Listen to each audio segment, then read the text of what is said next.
دا راته وویل حضرت ابو حنیفه د چا شاګرد دی؟ حضرت ابو حنیفه امام ابو حنیفه د اهل بیت صلوات الله وسلامه علیهم دی هغو شاګرد ده. د کوم معصوم شاګرد دی؟ مطلب اهل بیتو کې د کوم امام شاګرد دی؟ یو معصوم په اهل بیتو کې نسته، معصوم فقط انبیا دي د زړه سره. ها دا راته وویل د کوم امام شاګرد دی؟ امام ابو حنیفه د امام صادق علیه السلام شاګرد پاتې سوی ده. موږ اهل بیت منو. وکسه ته کوم امام منی؟ امام صادق علیه السلام منی؟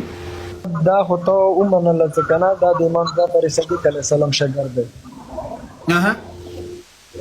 دا راته وویل چې امام جعفر صادق علیه السلام ته نه منې، شاګرد یې منې. ښه شاباس.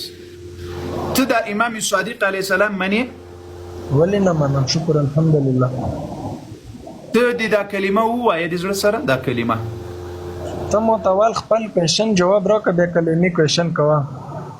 زه ګوره امام صادق علیه السلام دا د موږ امام ده، امام د اهل سنت والجماعت. ټیک شو، 1 منټ. دا ستا امام دی، د شیعه ته کافر نه ولې وایي؟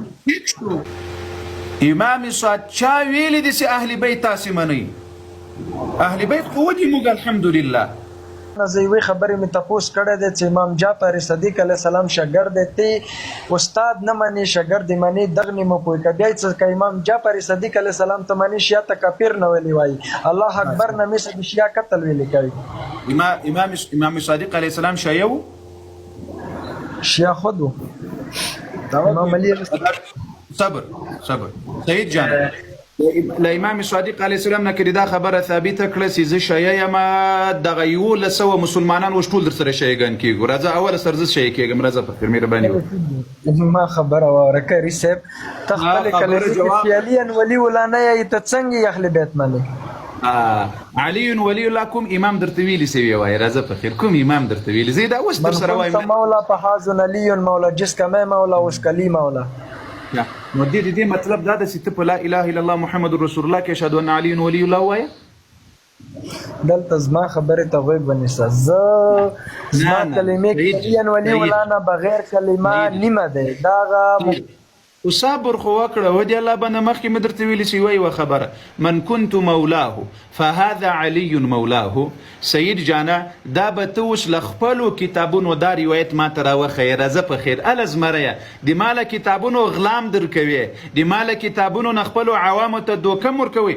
دا روایت خو د ما په کتاب کې راغلی من كنت مولاه فهذا علي مولاه. دا خو ما کتاب ته په صحیح سند سره امدا روایت له خپلو کتابونو راته وښیه. الزمری په کوم کتاب کې راغلی ده؟ مهرباني دا ستا کوم کتاب دی؟ کتاب نوم مه واخله، ماته ثابت هم د ما په کتاب کې په بخاري کې هم سته، په مسلم کې هم سته، په سنن ابي داود کې هم سته، په سنن زما خبره ته غوږ ونیسه.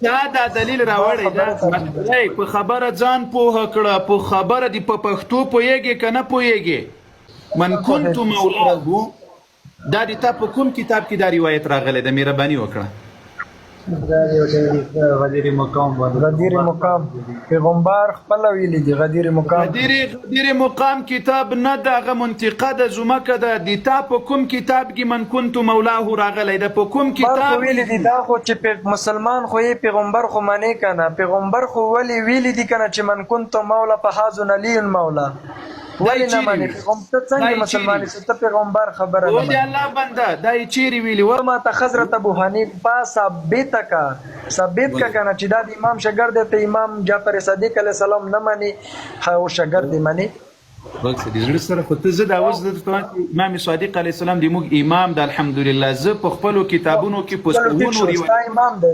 1 منټ. ستا امام دی چې ستا امام دی، بیا په کوم کې دا ولې یو بل ځای ته غورځې؟ ولې یو بل ځای ته ټوپونه وږې لکه چټ کوي؟ ټوپونه ولې غورځوې؟ من كنت مولاه چې څوک وایي دا کلمه نه وایي اشهد ان علی ولی الله دا نه وایي، وایي دا اهل بیت نه مني. زه درته وایم من كنت مولاه سید جانا دا په کوم کتاب کې دي تا راغلی؟ دا ځای به خلاص کو بیرته راځو امام صادق علیه السلام ته بیرته راځو. مهرباني وکړه. دا خو د ما روایت ده که نه؟ ته د ما روایت منې را سره؟